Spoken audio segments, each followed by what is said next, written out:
Eh bien, nous allons mettre en pratique tout ce qui vient d'être dit, en appelant et en restituant les différentes commissions.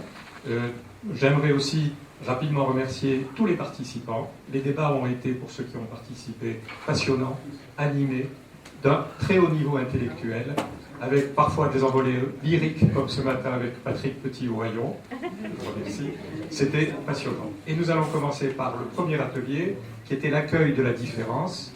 Le modérateur en était le rabbin Nissim Sultan. Et celle qui va rapporter, c'est Ali Fitoussi, que j'appelle.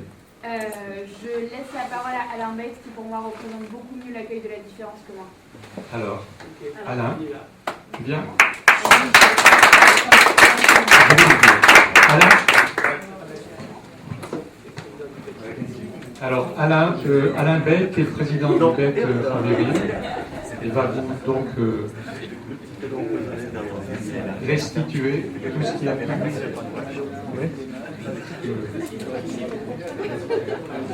Est-ce que le rabbin Nissim Sultan pourrait également venir? Bien sûr.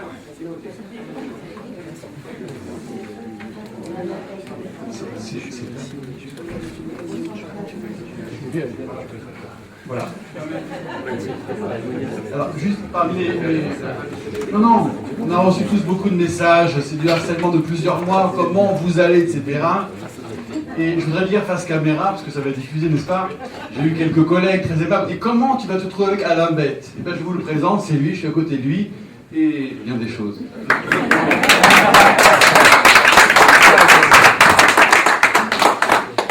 Alors,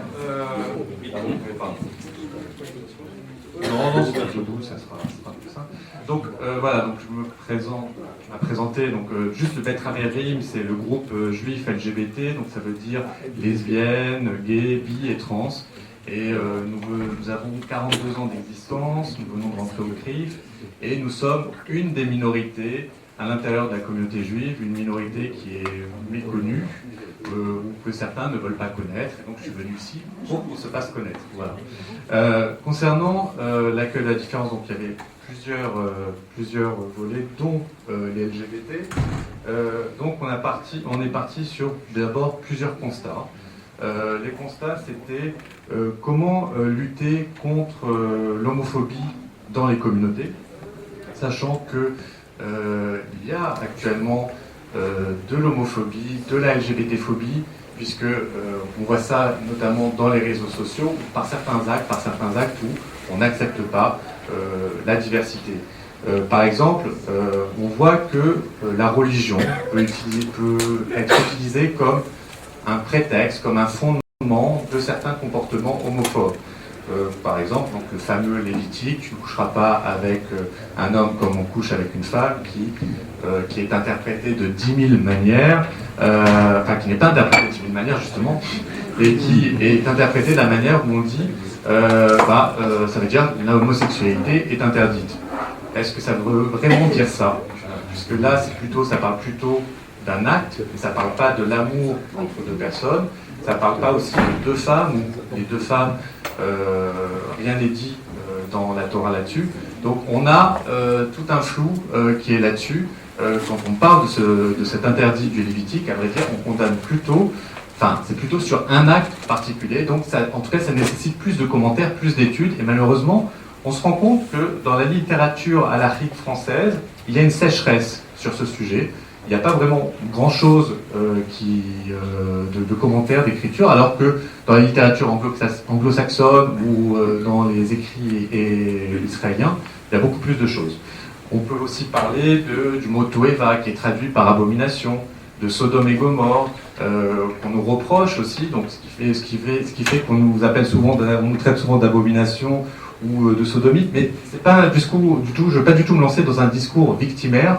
Ce que je veux simplement dire, c'est que la Torah est une chose merveilleuse, mais dans certains cas, entre de mauvaises mains, elle est mal utilisée. Et donc, ce que je veux dire, c'est qu'il faut pouvoir l'expliquer, avoir une pédagogie pour qu'elle ne tombe pas entre de mauvaises mains, et puis pour qu'elle puisse rester merveilleuse, et non pas un instrument pour faire du mal.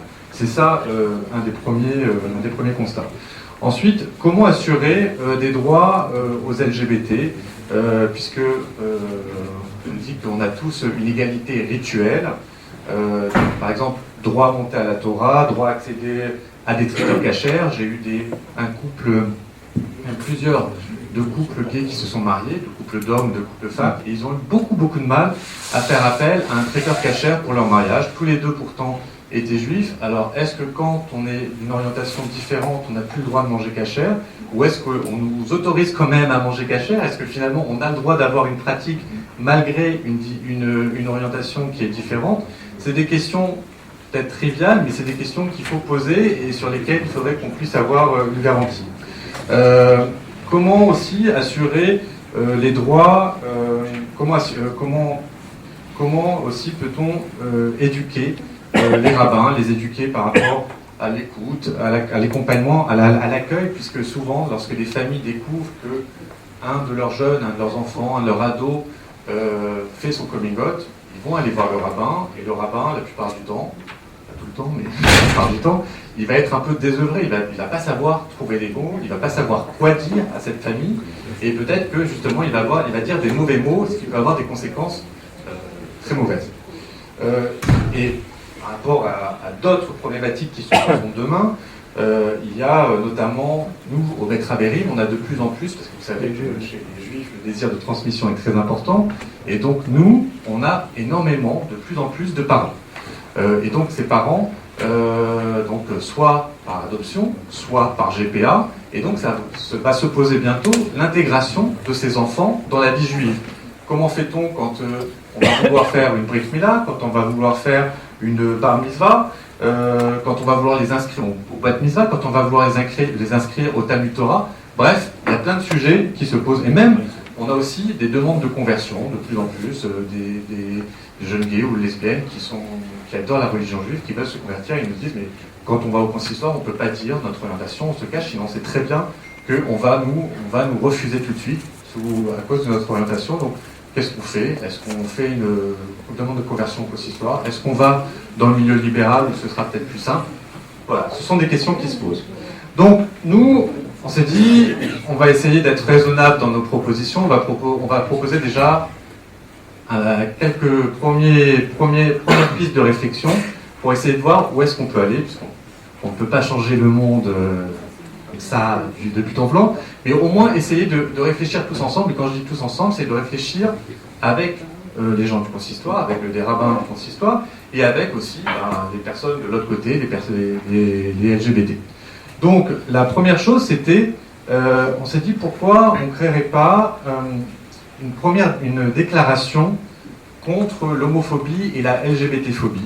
C'est-à-dire que là, c'est simplement condamner la haine. Puisque la haine, je pense que là, normalement, on devrait être d'accord avec tout le monde, que la haine n'a pas sa place dans nos synagogues et dans la communauté juive. Et donc, c'est ça, ça serait une première idée avec, bien entendu, un texte qui sera approuvé par le rabbinat, par exemple, ou quelque chose qui pourrait aussi être écrit conjointement avec Michael Azoulay ou ici, enfin à voir. Mais donc ça serait déjà une première chose sur laquelle on pourrait négocier et faire en sorte que cette déclaration ne soit pas seulement signée que par le grand rabbin, mais par les rabbins dans la plupart des rabbins de France, et qu'elle soit largement diffusée et publiée sur les réseaux sociaux ou les réseaux des médias du consistoire. La deuxième idée, ça serait de construire, toujours en collaboration, en partenariat avec le consistoire, un cycle d'études avec des rabbins sur les sujets LGBT, on pourrait dire sur une durée d'1 an, avec des rabbins, avec des étudiants qui sont intéressés par la question, et essayer de voir d'analyser tous ces sujets qui se posent à la vie juive quand on est LGBT, pour voir à peu près comment on peut étudier, comment on peut prendre le sujet de ça, et après d'écrire un rapport, mais tous ensemble. Donc ça serait simplement de créer au moins un cycle d'études sur ce sujet. Les 2 dernières propositions, ça serait de créer une adresse générique au consistoire concernant le sujet LGBT pour tous justement les rabbins, les familles qui ont ces soucis, qui ont ces questions, pour pouvoir directement adresser ce problème, puisque là, il n'y a pas vraiment de porte d'entrée officielle sur ce sujet. Et la dernière chose, il y a eu quelque chose d'énorme, d'incroyable, qui a été fait en Angleterre l'année dernière par le rabbin Mirvis, Ephraim Mirvis, pardon, qui est le grand rabbin de Londres. Et il a écrit, et c'est un orthodoxe, c'est donc un grand rabbin orthodoxe, et comment du Royaume-Uni, pardon. Du Royaume-Uni, et il a écrit un livret d'accueil pour les étudiants LGBT à destination de toutes les écoles orthodoxes du pays. Parce que justement, il y a des problèmes, je ne sais pas si vous le savez, mais les jeunes LGBT ont une tendance à se suicider 8 fois plus supérieure aux adolescents qui ne sont pas LGBT. Donc il y a des soucis derrière tout ça. Et donc il a fait ce livret d'accueil, un livret de 36 pages. Et ça, c'est un truc incroyable qu'il a fait l'année dernière. Et on s'est dit, pourquoi on ne regarderait pas ce livret tous ensemble, avec les gens du rabbinat. On regarderait si on peut le traduire, si on peut peut-être l'adapter aux spécificités de la France et le diffuser. Puisque moi, j'ai discuté aussi pendant ce séminaire avec des gens qui sont dans les mouvements de jeunesse. Il se passe des choses dans nos mouvements de jeunesse dont on ne veut pas forcément en parler. Mais il y a toute une diversité aussi qui est présente et on ne peut pas la négliger. Voilà, c'était les propositions, en tout cas sur le volet LGBT.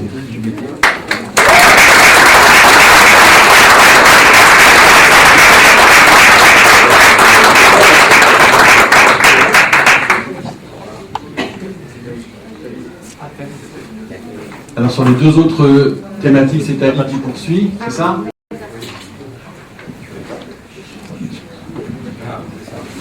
Alors Talifit aussi, qui n'est pas ma fille, ce que je regrette.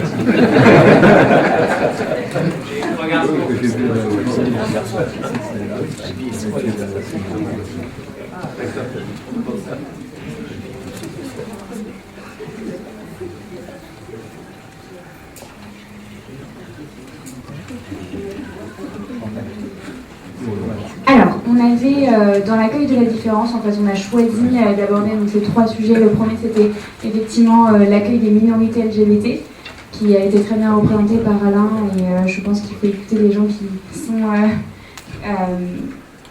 sont dans le sujet pour pouvoir en parler et en comprendre toute la difficulté et l'urgence.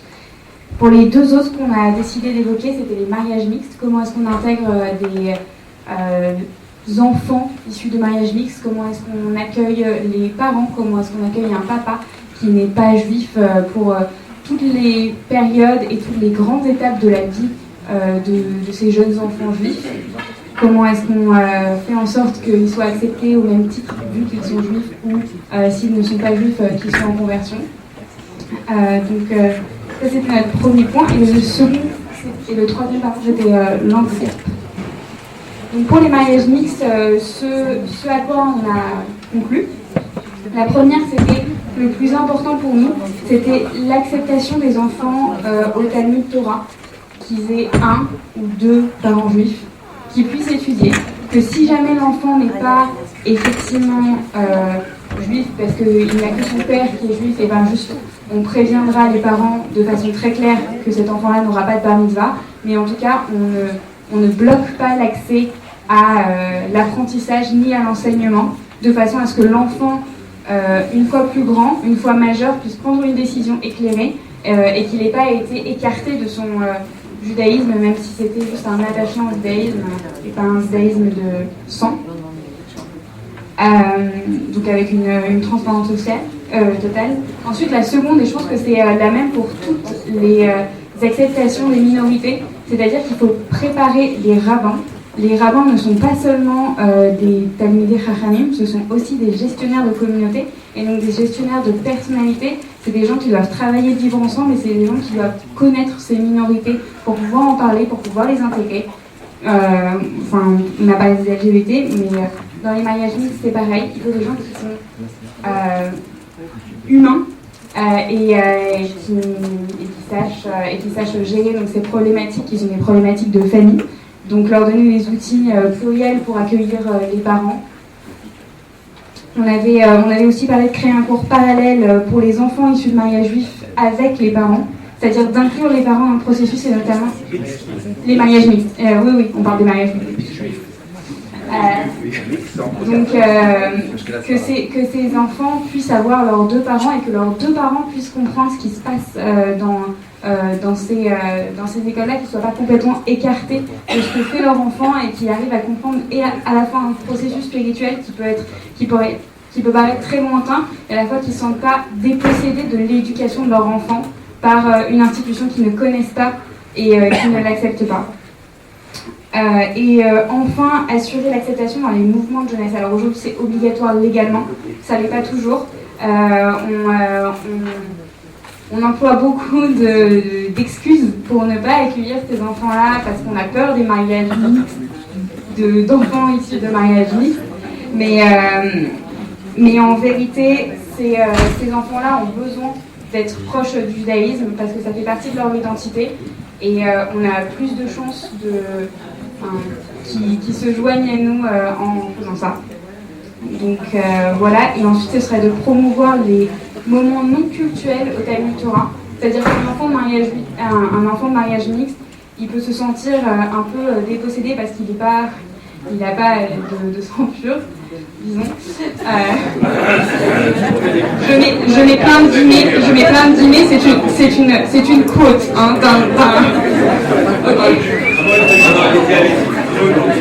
Ok. Vous vous rendrez bien compte que c'est pas du tout ce que je pense. Et que c'est une référence à Harry Potter et que c'est aussi quelqu'un qui m'a dit ça. Donc un enfant ne peut pas se sentir complètement légitime.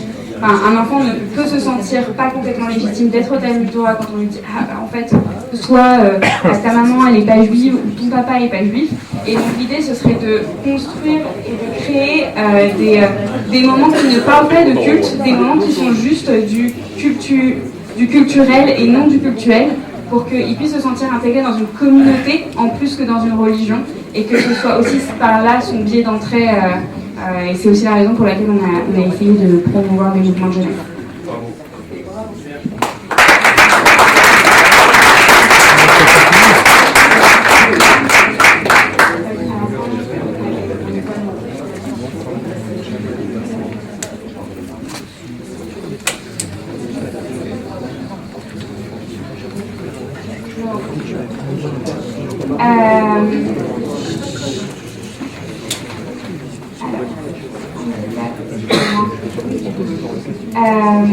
Alors, pour le handicap, on pense que c'est des questions qui sont assez compliquées à toucher et qui, pareil, on n'avait pas de représentants d'associations qui pouvaient nous aider à avoir des propositions très très proches du réel, mais on a essayé de se débrouiller.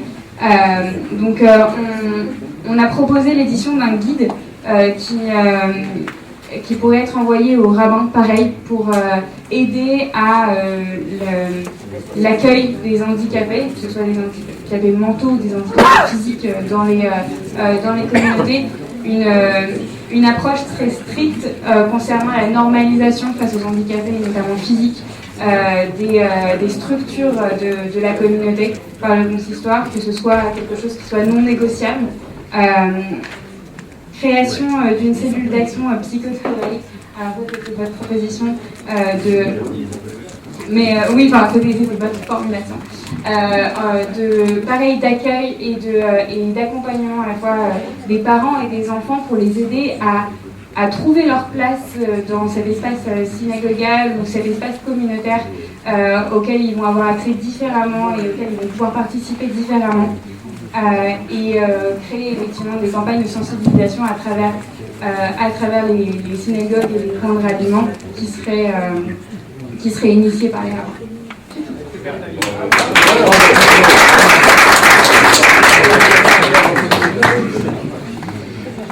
Bien, donc, il s'agit de synthétiser en 60 secondes.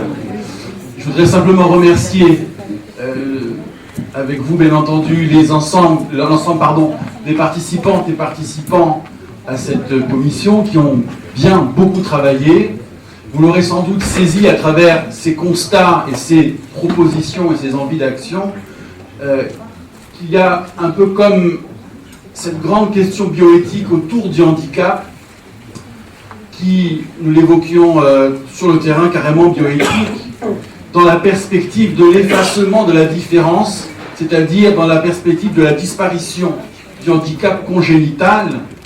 On croit sentir dans ce désir, dans ce cumul de choix du particulier, dans ce désir de ne plus affronter la différence, on mesure à quel point la différence est inconfortable.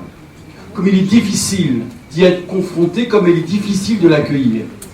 Nous avons la chance d'évoluer dans une tradition d'une immense sagesse qui s'est éprouvée au fil des siècles. Sur cette sagesse, appuyée sur elle, nous avons essayé d'être un peu à la hauteur de l'enjeu, d'affronter cet inconfort de la différence, d'essayer pour le bien de l'accueilli, d'être de meilleurs, de plus nobles accueillants. Cette sagesse, elle était à l'œuvre à travers les mots et les esprits qui se sont exprimés, et nous l'espérons demain dans notre action. Merci.